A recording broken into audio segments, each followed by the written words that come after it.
Hey guys, welcome to my channel Total Angrezi by Vidushi. Do subscribe to my channel, hit the bell icon to never miss an update, and do give me a thumbs up if you like the video. So today we are going to do, on very popular demand, the Ball poem written by poet John Berryman. Now he is an American poet who's written this poetry about a little boy who has lost his ball while playing. So what is the boy going to do? What does the poet want to say about it is everything that we're going to cover in this particular video. Now we have all the videos of all the chapters from your book Footprints Without Feet. So please check them out, and we'll be uploading the rest of the poems and videos very soon. Let's begin with a stanza-wise explanation just so you know what is the connection between the little boy, the ball, and why the poet, who is a grown-up, chose to write about something so small, about a boy losing the ball. So what is the reason behind him writing this? Let's find out. What is the boy now who has lost his ball? What? What is he to do? I saw it go, merrily bouncing down the street and then merrily over. There it is in the water. So he begins with asking, what is the boy now? Which means to say, who is this boy who has lost his ball? What is he to do? I saw it go, merrily bouncing down the street and then merrily over. There it is in the water, which means that the poet was a spectator of this event that happened. He saw that the boy was playing with the ball, and now he is wondering, what is he to do? What is he going to do with the ball? And the poet saw that the ball was bouncing, and then it rolled down the street and then plunged into the water that was nearby. Now he's trying to make a real life connection with these lines. So when you go to my explanation on the right side of the screen, it says, and I request you to read the second paragraph with me. What can compare the lines? One can compare the lines merrily bouncing, jumping up and down to the innocence of a young child. As a child grows up, they are forced to drown in responsibilities and lose cheerfulness. So now you know why the poet is comparing the boy losing the ball to our real lives. He's saying that just as the little boy lost his ball in the water, he was losing a part of his childhood, which meant to say that now he has to learn to become responsible. He would have to lose his innocence. He would have to lose his cheerfulness. Of course, you can be a happy person even after you grow up, but then you have to lose your childishness and you have to become a mature person. And that is exactly what he's trying to compare with life and the boy's incident. Moving ahead, he says, no use to say, oh, there are other balls. An ultimate shaking grief fixes the boy as he stands rigid, trembling, staring down. All his young days into the harbor where his ball went. I would not intrude on him. A dime, another ball, is worthless. Now he senses his first responsibility. So when he says no use to say, oh, there are other balls, like, you know, when we lose something, or when you lose something, when something that you really love breaks or tears, or your favorite dress is faded, so what do the people around you say? You can get a new one, but everybody will not get that. Money will not be able to replace the attachment. Maybe that is the first dress which you bought with your pocket money, or maybe that thing that broke was something that your parents gave to you during your childhood on a birthday, and you had an emotional attachment. It is not about the thing that you lost, it is about the emotion that were attached to that thing. So now in this poem also he's saying, the poet wants to console the boy that he can buy new balls. But then he realizes that it cannot replace the memories that the child had with this ball. Probably his parents bought it for him. Probably a great friend bought it for him. A teacher gave it to him. A best friend gave it to him who no longer lives in the city. So see, there could be any emotional attachment to it. You're seeing where we're going with this? You have to try and connect the lines of a poetry with a real life. You have to analyze it. Then he says, an ultimate shaking grief fixes the boy, which means to say that he's sad, he has lost his ball. As he stands rigid, trembling, staring down. He stares down at the water, seeing the ball float on it, but he cannot get it back. Now, this is exactly what happens in life. We lose people, and at that time, we feel very sad. And others enter and they take their place. Maybe you lose a friend, the friend is moved to another city, and somebody else will come in. But then that attachment that you had with your earlier friend, that cannot go. And at that time, you feel sad, but the memories will remain forever. Even if other things, other people will replace it or replace the person, that thing, that memory that you have will stay with you forever. So the boy is sad and he stares at the ball floating on the water, and he thinks, and then he says his ball went. And the poet says, I would not intrude him, which means he did not want to go and talk to him, or he did not want to counsel him or make him feel better. A dime, another ball, is worthless, which means to say that he could use a dime, which is a currency that he's talking about. He could use a dime and he could buy another ball, but it is all worthless for the little boy. If even the little boy knows that he can buy another ball, why is he still sad about losing that particular toy of his? It's because he has an attachment to it. So the poet also concludes that it is no point trying to go to him and console him that it's okay, you can get a new ball, because that ball will not be as worth it as the one he lost. He senses his first responsibility. What does he mean here?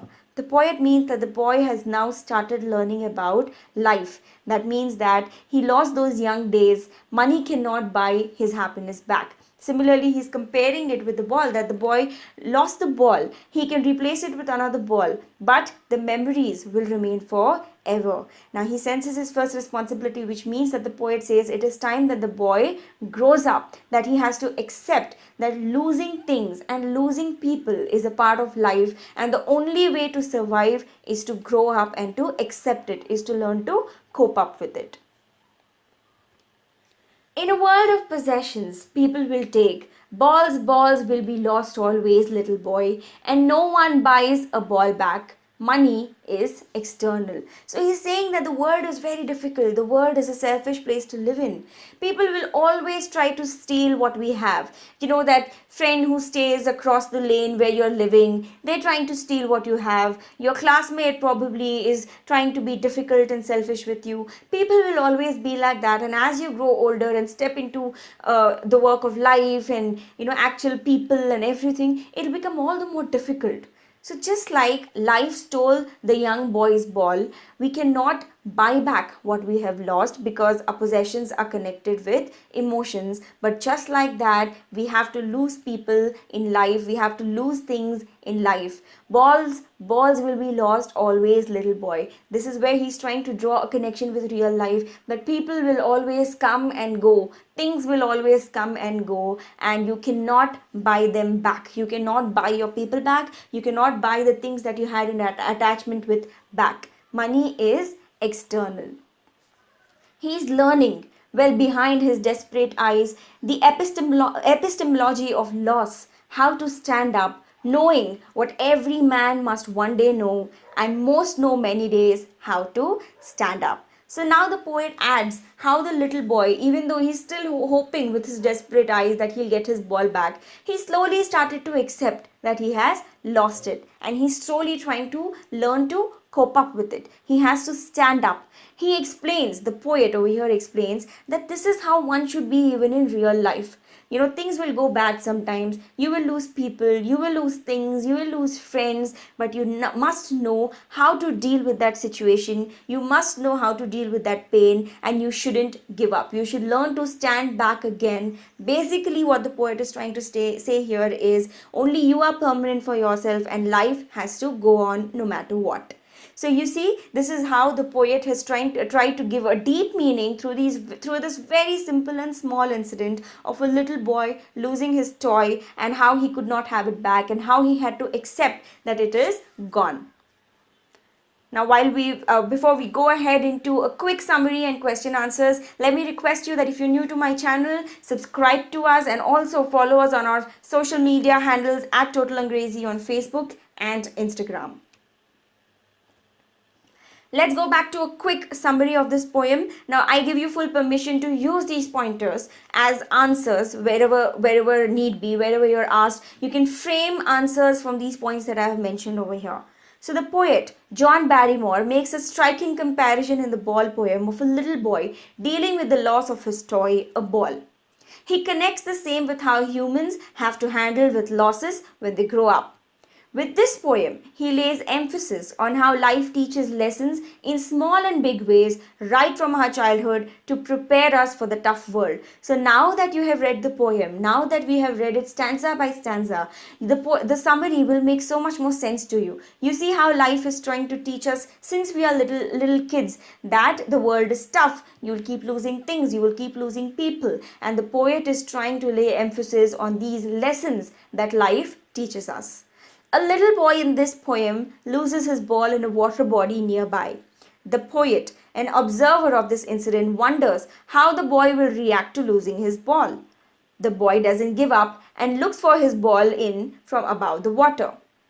He wants to convince the little sad boy that he can buy new balls, but then realizes that money cannot replace his emotions and memory. Who is he here? He is the poet. That the poet wants to go to the little boy. You know how we go and, convince somebody who's sad that it's going to be okay, no problem, we'll get you new things. The poet wants to do that, but then he stops himself and says that, even if I give the little boy this option, maybe he's not going to be as happy because it will not be able to replace the emotions, the memories, the good times that the boy has had with that particular ball. Furthermore, he also wonders how much attachment the boy would have had with that ball. A new one can never take that place. Through these points, the poet concludes that time was teaching the boy many lessons, but the most important one being that we will be attached to so many things or people in life. Some of them will stay, some may leave, and some may break. We have to learn to be tough people and react to situations with composure. This is the way of life. So through these very simple lines, the poet is trying to convince us with life's biggest lesson that life has to go on, and this is the way of life, that people will come, people will go, things will stay, things will break, but we have to learn to be tough. We may feel sad, and that is an acceptable emotion, but then you have to stand back up. Everyone who has come to this earth has to leave on one day. It is for the best that everyone remains prepared for this loss.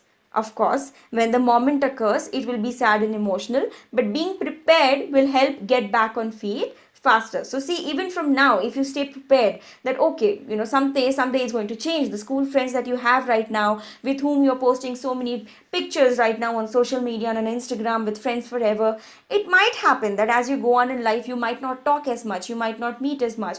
New friends will replace their lives, new friends will replace your life. But then you have to be prepared that this is what is going to happen, so that at that time you don't feel as bad as you should, or maybe you would or could.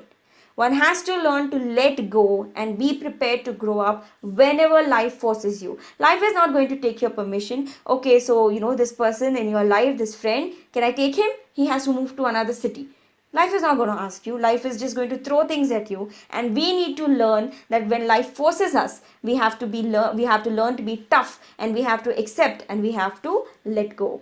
So this is a very beautiful poem, and even though it might seem like it didn't make a lot of connection then, I am sure after this summary and after this explanation, it's making a lot more sense to you. Let's run by some questions that are framed. What is the main message of this poem? Loss is a part of life. We should learn to take responsibility and cope up with it. You have to frame the answers. Like I say in all my videos, I am leaving pointers. You have to use them in sentences and frame answers based on your own understanding. Express how the boy feels when he loses his ball. It's a very obvious answer. He feels troubled, he feels grief, he stares at the ball with desperate eyes, and he hopes to get it back. Explain the poem in 30 to 40 words. The poem says how we lose our innocence with age, that time teaches us various life lessons, that loss is a part of life, we should learn to cope with it, and we should learn to responsibly grow up. Now these are all the points that this poem is teaching us. If you have to write a lengthy answer, take some lines from this particular poem and validate it with this answer. What does the poet mean when he says money is external? Money cannot replace the attachment and memories which are internal feelings. Money is a materialistic thing, it is an external thing, it is human made, and therefore it cannot buy emotions, which is not human made, which is God made, which is something very internal. What is the expression, no use to say, oh, there are other balls? The poet believes that the boy has an attachment with his toy, and hence a new one would not make him feel as happy as before. He only wanted the ball that he had lost at that particular point of time, because at that time he was facing a loss. This is a lengthy answer. Why does the poet emphasize that loss is important and we should stand up after that? Now, this is a completely your perspective answer. Why is it important that loss is important? It teaches us to grow up. It teaches us to be responsible. It prepares us for life. It prepares us for tough situations. It teaches us to stand up. And why should we stand up? Because if not, we'll be losers. We'll be sad people. We will not be able to achieve our dreams, make new friends, make our parents proud, make our teachers proud. We will not be able to do any of that. And that is why it is important that you lose some things so that you understand its value, so that you understand its importance, and then you understand how to cope up with that and responsibly grow up.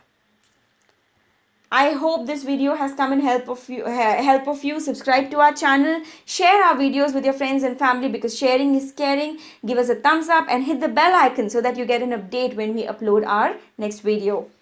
Bye bye.